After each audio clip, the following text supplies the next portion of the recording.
예수의 사랑 안에 있는 평안이 여러분과 함께 있기를 기도합니다. 안녕하세요. 예수의 작은 친구들의 요나단 김성진입니다. 듣고 계신 음성은 지필자인 제가 언어 장애가 있는 뇌성마비 장애를 갖고 있는 상황이므로 사람의 목소리가 아닌 글자를 읽어주는 음성 소프트웨어를 사용해 녹음한 음성이며 본문과 녹음된 파일 내용의 저작권은 저 요나단 김성진에게 있음을 알려드립니다. 이 소프트웨어의 특성상 정확한 발음을 표현하기 위해 소리나는 대로 적은 부분도 있음을 양지해 주시기 바랍니다. 예수의 사랑은 다른 이들을 위해 생각하는 것조차 조심한다. 들어가는 말씀. 마태복음 5장 8절. 마음이 청결한 자는 복이 있나니 그들이 하나님을 볼 것임이요. 잠언 4장 23절. 모든 지킬 만한 것 중에 더욱 내 마음을 지키라. 생명의 근원이 이에서 남이니라. 데살로니가후서 3장 5절. 주께서 너희 마음을 인도하여 하나님의 사랑과 그리스도의 인내에 들어가게 하시기를 원하노라. 요한계시록 2장 18절에서 29절. 두아디라 교회의 사자에게 편지하라. 그 눈이 불꽃 같고 그 발이 빛난 주석과 같은 하나님의 아들이 이르시되 내가 네 사업과 사랑과 믿음과 섬김과 인내를 아노니 네 나중 행위가 처음 것보다 많도다. 그러나 네게 책망할 일이 있노라. 자칭 선지자라 하는 여자 이세벨을 네가 용납하매니 그가 내 종들을 가르쳐 꾀어 행음하게 하고 우상의 제물을 먹게 하는도다. 또 내가 그에게 회개할 기회를 주었으되 자기의 음행을 회개하고자 하지 아니하는도다. 볼지어다. 내가 그를 침상에 던질 터요. 또 그와 더불어 간음하는 자들도 만일 그의 행위를 회개하지 아니하면 큰 환난 가운데에 던지고 또 내가 사망으로 그의 자녀를 죽이리니 모든 교회가 나는 사람의 뜻과 마음을 살피는 자인 줄 알지라. 내가 너희 각 사람의 행위대로 갚아주리라. 두아디라에 남아있어 이 교훈을 받지 아니하고 소위 사탄의 깊은 것을 알지 못하는 너희에게 말하노니 다른 짐으로 너희에게 지울 것은 없노라. 다만 너희에게 있는 것을 내가 올 때까지 굳게 잡으라. 이기는 자와 끝까지 내 일을 지키는 그에게 만국을 다스리는 권세를 주리니 그가 철장을 가지고 그들을 다스려 질그릇 깨뜨리는 것과 같이 하리라. 나도 내 아버지께 받은 것이 그러하니라. 내가 또 그에게 새벽 별을 주리라. 귀 있는 자는 성령이 교회들에게 하시는 말씀을 들을지어다. 오늘은 예수의 사랑으로 다시 묵상하는 산상수훈과 팔복, 6번째 복, 마태 5장 8절, 마음이 청결한 자의 복에 대해 묵상하려 한다. 우리는 지금까지 팔복을 해석하고 말할 때 흔히 저 팔복의 조건들을 사람들과의 관계는 외면하고 하나님과의 관계만으로 해석하고 그것을 이룰 때 주어지는 복이라 생각하고 가르치고 배워왔다. 오늘 묵상할 마태 5장 8절. 마음이 청결한 자는 복이 있나니 그들이 하나님을 볼 것임이요. 이 구절 또한 같은 시각으로 보고 이해하려 드는 게 사실이다. 허나 5번에 걸친 팔복에 대한 묵상을 통해 설명했듯이 산상수훈은 사람을 사랑하시는 예수님의 사람을 위한 사람 수훈이며 또한 팔복은 산상수훈의 서론으로서 마태 5장 13절부터 이어지는 말씀을 통해 팔복의 조건의 사람이 되어지는 구체적 삶의 모습과 방법은 예수의 계명, 곧 사랑하는 모습과 그 방법이며 이러한 복 있는 자들의 삶의 모습과 태도와 방법은 곧 이것이다를 말씀하고 계시기에 결코 하나님과의 수직적 관계라는 식으로 해석해서는 안 된다는 것을 잊지 말아야 할 것이다. 나는 오늘 이 구절도 같은 관점에서 묵상하려 한다. 마음이 청결한 자는 복이 있다. 흔히 우리나라 교회의 목회자들은 마태 5장 8절 이 구절을 마음이라 했다 해서 개인의 신앙과 도덕적, 윤리적인 정신과 의식 상태라고만 보고 개인의 성결과 내적인 깨끗함만을 강조해서 회개를 통한 과거를 버린 상태로 말하고 강조하는 것을 본다. 그러나 헬라어 원문을 통한 단어의 뜻을 생각하고 산상수훈의 전체적 맥락으로 본다면 결코 그렇게 말해선 안 된다. 우선 저 구절에서 마음과 청결이라 번역된 헬라어의 단어의 뜻부터 생각해보자. 마음이라 번역된 헬라어 단어는 카르디아라는 단어이다.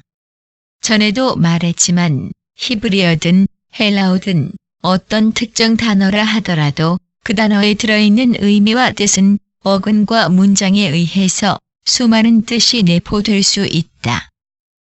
카르디아라는 단어도 마찬가지이다. 이 단어의 뜻은 단순히 마음, 곧 영어로 하트만을 뜻하는 게 아니라 사랑, 정신, 생각, 감정, 사고방식, 의도, 잠재의식, 행위, 즉 인간이 소유하고 있는 지, 정, 의가 다 포함된 뜻을 가진 단어이기 때문이다. 여기다 히브리어로 마음을 뜻하는 단어인 레보라는 단어의 뜻도 마찬가지이다. 또한 청결로 번역된 헬라어 단어는 카다로스인데 이 단어의 뜻은 보통은 깨끗함, 순결함, 정결함으로 말하지만 근본적인 의미와 뜻은 어떠한 불순물도 섞이지 않고 완전히 비워져 청소된 상태며 자신을 위하는 거짓이 없는 진실한 진짜를 뜻한다. 깨끗함을 뜻하는 히브리어는 타히르라는 단어인데 이 단어 또한 청소되어져 완전히 비워진 상태를 뜻한다. 여기서 같은 마태 5장인 27절에서 30절과 구약 잠언 4장 23절을 위의 구절과 대조해보자. 잠언 4장 23절. 모든 지킬 만한 것 중에 더욱 내 마음을 지키라. 생명의 근원이 이에서 남이니라. 마태복음 5장 27절에서 30절. 또 간음하지 말라 하였다는 것을 너희가 들었으나 나는 너희에게 이르노니 음욕을 품고 여자를 보는 자마다 마음에 이미 간음하였느니라. 만일 내 오른 눈이 너로 실족하게 하거든 떼어내버리라. 내 백체 중 하나가 없어지고 온몸이 지옥에 던져지지 않는 것이 유익하며 또한 만일 내 오른손이 너로 실족하게 하거든 찍어내버리라. 내 백체 중 하나가 없어지고 온몸이 지옥에 던져지지 않는 것이 유익하니라. 우선 잠언 4장 23절에 지키다라고 번역된 히브리어 단어는 쏴마르라는 동사인데 이 단어의 원래적 뜻은 지키다가 아닌 주의를 주고 계속 관찰하다, 시중들고 보살피다, 조심하다, 보호하고 보존하다, 준수하다, 이다. 히브리 원어 성경에서 잠언 4장 23절에 저 지키다라는 표현이 맞는 뜻이라면 쏴마르 대신 카다시나 타마라는 단어를 사용했어야 한다. 왜냐하면 저 두 단어가 사전적 의미로 볼 때 경호, 지킴, 수비를 가리키는 영어 단어 카드에 가깝기 때문이다. 하지만 저 구절에서 쏴마르를 사용했다는 것은 단순히 경호, 지킴, 수비만을 의미하지 않는다는 것이다. 히브리어 마소라 원문 구약 성경을 통해 번역되어진 킹 제임스 성경은 keep이라고 쓰고 있다. 즉, 모든 열심을 다해서 계속 유지하고 보존하고 조심하라는 뜻이 들어있는 쏴마르에 가깝게 표현되어 있다는 것이다. 그런데 마소라 원문 성경보다 후대에 기록된 70인역 성경을 통해 번역된 NIV 성경은 keep이 아닌 가드로 쓴 것을 볼 수 있고 우리 개역 성경도 이를 따라가서 지키다로 표현되어 있다. 이 두 영문 성경에 잠언 4장 23절에서 마음을 지키라는 이유도 다르게 표현하고 있기에 이 부분은 차후에 언급하겠지만 우선 이 글에서는 잠언 4장 23절의 히브리어 샤마르라는 단어와 마태 5장 8절의 헬라어 카다로스라는 단어를 연결시켜서 오늘의 주제를 생각해 보려 한다. 카다로스. 어떠한 불순물도 섞이지 않고 완전히 비워져 청소되어진 상태며 자신을 위하는 거짓이 없는 진실한 진짜. 샤마르. 모든 열심을 다해서 계속 유지하고 보존하고 조심하라. 그런데 저 잠언 4장과 마태복음 5장에서 쓰인 저 두 단어의 원어적 뜻이 마치 한 문장처럼 보이는 이유는 왜일까? 흔히 은사주의자들은 잠언의 저 구절을 긍정적 사고와 긍정적 생각을 하라는 뜻이라며 저 구절을 인용하는 것을 수없이 본다. 하지만 저 구절은 인간의 신념이나 의지, 생각이나 사고를 좋은 쪽으로 가지라는 말이 아니다.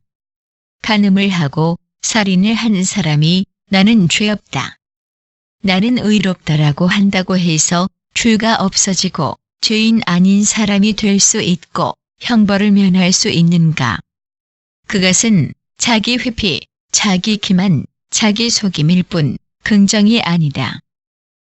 구약에서 저 샤마르라는 단어는 십계명을 지키라 라는 구절에서부터 시작된 단어이다. 신명기 4장 5절에서 9절. 내가 나의 하나님 여호와께서 명령하신 대로 규례와 법도를 너희에게 가르쳤나니 이는 너희가 들어가서 기업으로 차지할 땅에서 그대로 행하게 하려 함인즉 너희는 지켜 행하라. 이것이 여러 민족 앞에서 너희의 지혜요 너희의 지식이라. 그들이 이 모든 규례를 듣고 이르기를 이 큰 나라 사람은 과연 지혜와 지식이 있는 백성이로다 하리라. 우리 하나님 여호와께서 우리가 그에게 기도할 때마다 우리에게 가까이 하심과 같이 그 신이 가까이 함을 얻은 큰 나라가 어디 있느냐. 오늘 내가 너희에게 선포하는 이 율법과 같이 그 규례와 법도가 공의로운 큰 나라가 어디 있느냐. 오직 너는 스스로 삼가며 내 마음을 힘써 지키라. 그리하여 네가 눈으로 본 그 일을 잊어버리지 말라. 네가 생존하는 날 동안에 그 일들이 내 마음에서 떠나지 않도록 조심하라. 너는 그 일들을 네 아들들과 네 손자들에게 알게 하라. 잠언의 마음을 지키라는 말은 하나님의 말씀, 곧 로마서 8장의 바울의 표현대로 율법의 완성인 사랑의 계명으로 깨끗해진 너희 마음을 모든 악으로부터 조심하고 지키고 보존하고 유지하라는 뜻이다. 근본적으로 말하면 내 속에 하나님의 형상을 보존하고 잃지 않게 조심하고 끝까지 유지하라는 뜻이다. 하나님의 말씀, 곧 계명으로 회복된 그 형상이 생명의 증거이기에 말이다. 또한 이렇게 하나님의 말씀으로 그 형상을 회복한 사람만이 하나님을 배울 수 있다. 타락 이후 아담과 하와가 했던 행동을 생각해보면 이 말의 뜻을 알 수 있을 것이다. 이것은 타락의 근원이요 속성인 자아가 근본적으로 사람에게서 사라진 상태여야 한다는 의미이다. 그래서 카다로스의 원어적 뜻과 샤마르의 원어적 뜻이 한 문장처럼 느껴지고 보이는 이유일 것이다. 나는 지난 글에서 이런 말을 했다. 팔복의 각 구절들은 각각 따로 떨어진 구절들이 아닌 서로 연결고리로 이어받는 구절들이다라고. 자, 마태 5장 8절을 다시 보자. 마태복음 5장 8절. 마음이 청결한 자는 복이 있나니 그들이 하나님을 볼 것임이요. 이 구절도 바로 전 구절인 7절을 이어받은 구절임을 알아야 한다. 나는 긍휼의 복에 대한 글에서 예수의 긍휼은 자신은 아무것도 안 하면서 가난하고 불쌍한 사람을 향해 혀나 쯧쯧 차면서 안 됐다는 식으로 감상적 눈물이나 흘리는 심퍼티, 즉 동정이 아닌 그의 고통 속에 들어가 그와 같이 느끼고 그와 같이 아파하고 그와 같이 동참하는 엠퍼티, 즉 공감이다. 이 고통은 창자가 들끓는 고통이다. 다른 이들을 하나님 앞에 아름답게 만들어주기 위해 스스로 겪는 고통. 이것이 예수님의 긍휼의 고통이다. 라고 말이다. 그런데 오늘 8절을 통해서 예수님은 내게 이런 말씀을 하시는 걸 깨닫는다. 참으로 저들을 위해 저들의 고통에 동참해주고 싶다면 너를 위한 그 어떤 의도나 바램이 없이 진실할 수 있도록 오직 내 사랑으로 네 속을 깨끗이 비우고 청소하라. 그래야 오직 저들을 위해 저들을 긍휼히 여길 수 있다. 이것이 내 사랑이다. 그러면 내가 보일 것이며 또한 이것이 네가 나를 볼 수 있는 유일한 방법이다. 우리가 우리의 마음과 생각을 정결하게 보존하고 지켜야 할 이유가 여기에 있다. 8절 또한 13절부터 이어지는 말씀으로 들여다보면 나 자신을 위해서 청결하라가 아니다. 예수의 사랑으로 하나님의 온전한 형상을 회복하고 이뤄가는 과정이며 그것을 지켜야 할 목적은 자신을 위해서가 아닌 오직 나 아닌 다른 이들을 위한 목적이란 것을 알 수 있기 때문이다. 그런데 마태 5장 8절은 마치 음악의 딸림 화음과 같이 5장 3절 심령의 가난과 결코 떨어질 수 없는 예속된 구절이란 것이다. 즉, 다른 이들을 온전히 그를 위해 그를 사랑하려면 자기를 부인함으로 심령이 가난해져야 하며 그러려면 너 자신을 위한 모든 의도와 생각과 마음을 버리고 청결하게 하고 지켜라. 이렇게 말이다. 마태 5장 27절에서 28절. 또 간음하지 말라 하였다는 것을 너희가 들었으나 나는 너희에게 이르노니 음욕을 품고 여자를 보는 자마다 마음에 이미 간음하였느니라. 예수의 사랑은 다른 이들을 위해 생각하는 것조차 조심한다. 나를 위해서가 아닌 오직 그를 위해서 말이다. 하나님은 자기의 온전한 사랑의 형상으로 사람을 창조하셨기에 바로 그 기준으로 사람의 마음을 보신다. 우리가 하나님을 뵈려면 무엇으로 청결해야 하며 또 과연 누구를 위한 사랑을 해야 하는가? 자기 자신을 위한 거짓 사랑자애인가? 오직 저들을 위한 예수의 참사랑인가? 지금 선택해야 한다. 예수의 사랑으로 그 형상을 온전히 회복하고 지켜낸 사람에겐 예수님 보좌에 함께 앉는 영광을 얻게 하실 것이다.